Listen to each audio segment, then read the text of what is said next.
1991 में बनी single white female movie से इंस्पायर्ड है। क्या होता है जब किसी का बचपन बिना दोस्ती के बीता है, बिना प्यार के बीता है। ऐसे में वो शख्स कितना खूंखार हो सकता है, किसी को पाने की चाह में कितने खून कर सकता है और जिसे पाना है उसके साथ कितनी जबरदस्ती कर सकता है, ये इस कहानी के जरिए दिखाया गया है। ये कहानी है सारा की और साथ में ये कहानी रेबेका की भी है।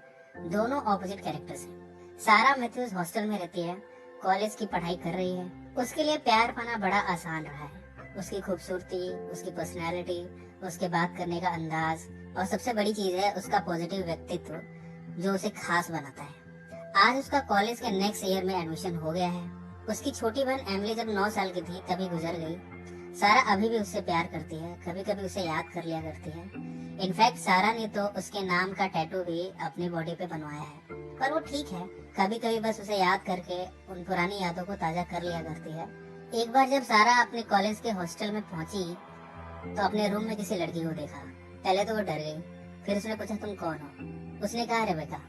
रेबेका सारा के बिल्कुल ही ऑपोजिट कैरेक्टर है। जैसे जैसे ये कहानी आगे बढ़ेगी आपको रेबेका के बारे में पता चलता जाएगा। सारा का इसके पहले कभी कोई रूममेट नहीं रहा, पर अब एक रूममेट है। सारा ने देखा कि रेबेका कुछ कुछ उसी के जैसे दिखती है, पर उसने कहा ये कोइंसिडेंस हो सकता है। उसने ज्यादा इस बात पे तवज्जो दी नहीं, पर पहले ही दिन से रेबेका ने सारा की कुछ ज्यादा ही देखभाल करनी शुरू कर दी। उसकी कुछ ज्यादा केयर करती थी और साथ में उसकी फ्रेंडशिप गेन करने के लिए कुछ एक्स्ट्रा एफर्ट लगाती थी। इन सब में सारा को समझ में नहीं आ रहा कि वो कैसे रिएक्ट करे, पर धीरे धीरे वो इन सब से नॉर्मल हो गई। उसने कहा ऐसा होता है। सारा की कॉलेज में फ्रेंड बनी है ट्रेसी और स्टीफन। स्टीफन को बहुत पसंद करती है और धीरे धीरे उसे डेट करना शुरू कर दिया है। रेबेका जिसका कि आज से कभी कोई दोस्त नहीं बना, अब वो सारा में सब कुछ ढूंढ रही है।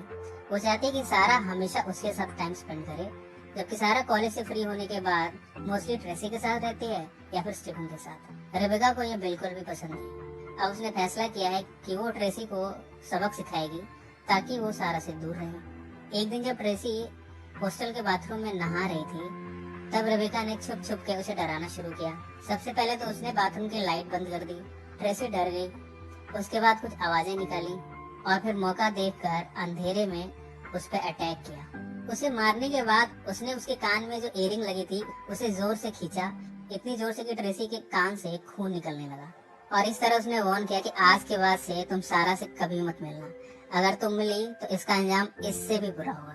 अब ट्रेसी इतनी डर गई है कि उसने अपना रूम भी चेंज कर लिया है और सारा से कहा है आज के बाद से तुम मुझे कभी मत मिलना।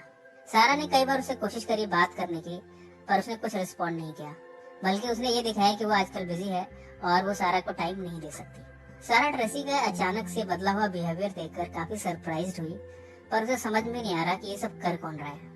एक दिन तो रेबेका ने हद ही कर दी। उसने सेम वैसा ही टैटू अपनी बॉडी पे बनवाया है जैसा कि सारा ने बनवाया है। सारा ने अपनी बॉडी पे टैटू बनवा के लिखा है एमिली, और एमिली ही लिखा है रेबेका ने, और साथ में सारा से कहा है कि आज के बाद से तुम मुझे अपनी छोटी बहन ही समझो। ये सब सारा को बड़ा अजीब लग रहा है।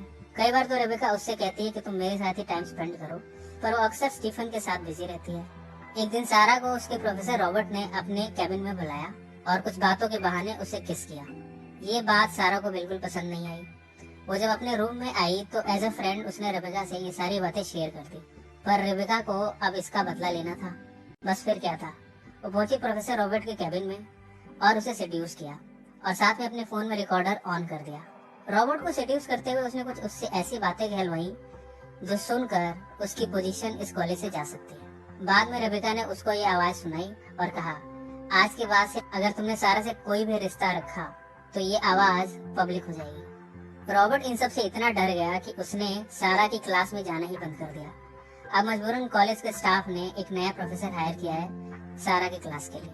सारा को तो ये बिल्कुल भी नहीं पता कि ये सब रेबेका कर रही है, बल्कि उसने रेबेका से कहा इट्स ऑल कर्मा, आपके किए हुए कर्म आपका पीछा कभी नहीं छोड़ते। रेबेका ने भी सारा से अपनी असलियत बताई नहीं। वो तो बस ये चाहती कि सारा हमेशा उसके साथ रहे। वो उसे पाने के लिए कुछ भी कर सकती है। एक दिन वो सड़क से कैट लेकर आ गई। हालांकि इस हॉस्टल के अंदर पेट्स लाना अलाउड नहीं है, तो उसने अपने कपड़े में कैट को छुपाया और लेकर इस हॉस्टल के अंदर घुस आई। सारा इस कैट को देखकर बहुत खुश थी। दोनों ने मिलकर इसका नाम रखा कडल्स। अब मोस्टली ये दोनों कडल्स के साथ बिजी रहते हैं और अच्छा खासा टाइम स्पेंड करते हैं।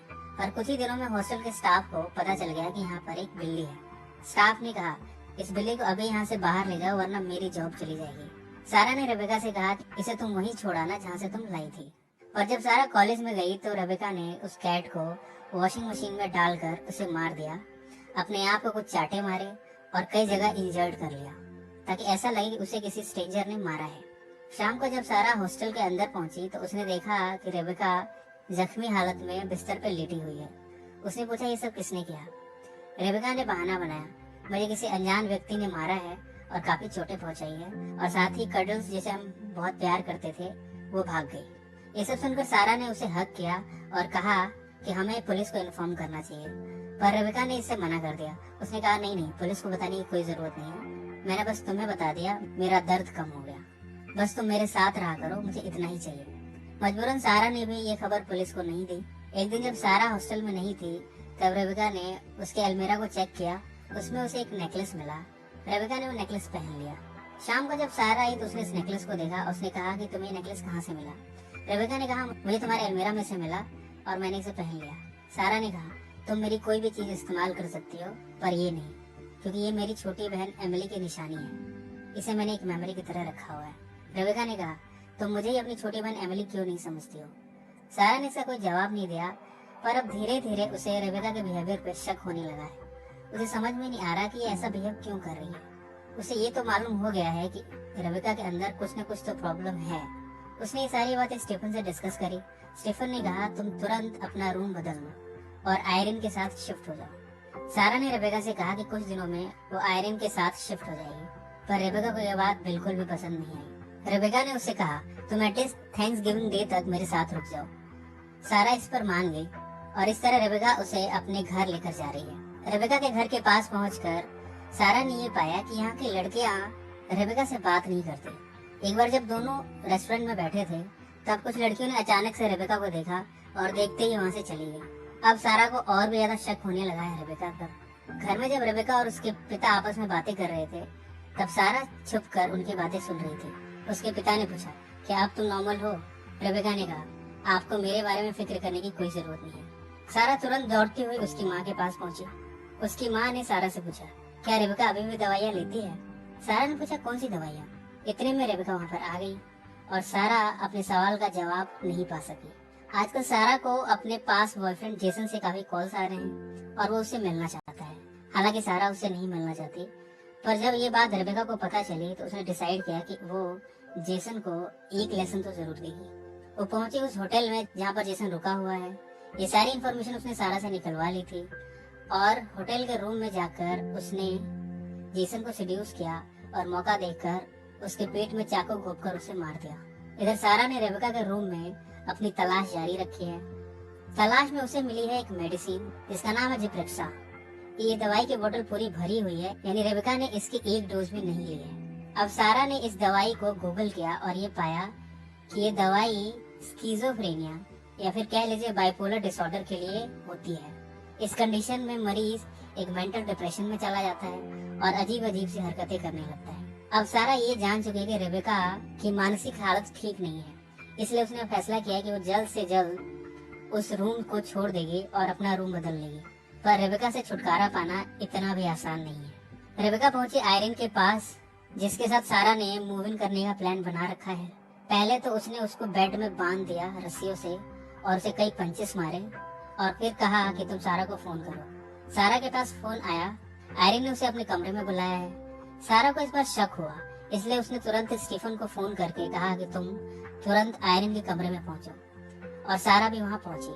पर जब सारा वहां पे पहुंची तो उसने देखा कि आयरन बेड में रस्सियों से बंधी हुई है और उसे कई चोटें आई हैं।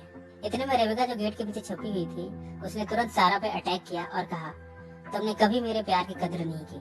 मैंने तुम्हारे लिए इतना कुछ किया। मैंने ट्रेसी को वॉर्न किया, उसे मारा। मैंने उस बिल्ली कडल्स को मारा तुम्हारी सिंपैथी गेन करने के लिए। तुम्हारे प्रोफेसर को सबक सिखाया। मैंने अपने आप को मारा, अपने आप को इतनी चोटें पहुंचाई, और तुमने मुझे क्या दिया? अब तुम इस लड़की के साथ मूव इन करने का प्लान कर रही हो। अब मैं इसे भी मार दूंगी। ये कहने के बाद रेबेका अब आयरन को मारने जा रही है। वो प्लास्टिक से उसका मुंह बंद कर देगी और सफोकेशन से आयरन मर जाएगी। पर सारा उसे बचाने के लिए दौड़ी। उसने रेबेका से कहा, प्लीज मुझे माफ कर दो और इसे मत मारो, मैं वही करूंगी जो तुम कहोगे।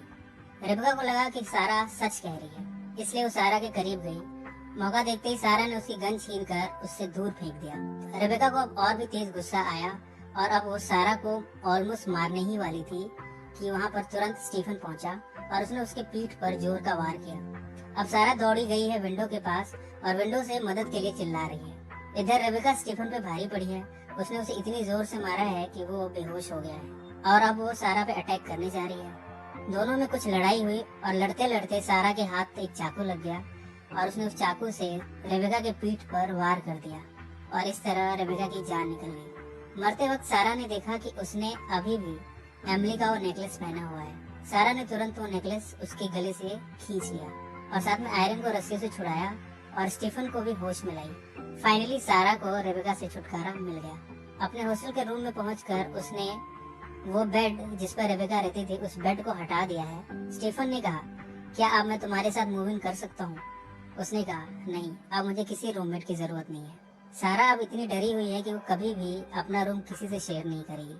ये कहानी दिखाती है कि मेंटल डिप्रेशन में न सिर्फ उस इंसान की जिंदगी में बल्कि दूसरों की जिंदगी में किस तरह परेशानियां खड़ी हो जाती हैं। फ्रेंड्स, ये कहानी कैसी लगी कमेंट्स में जरूर मेंशन करें। इस वीडियो को लाइक और शेयर जरूर करें और किसी फिल्म की कहानी या वेब सीरीज की कहानी आप सुनना चाहें तो उसे कमेंट्स में मेंशन करें, हम उसे ही पब्लिश करेंगे। अगर आपने हमारे चैनल को अभी तक सब्सक्राइब नहीं किया तो सब्सक्राइब कर लीजिए और बेल आइकन दबा दीजिए। सो फ्रेंड्स, फिर मिलेंगे जिंदगी के किसी नए मोड़ पे।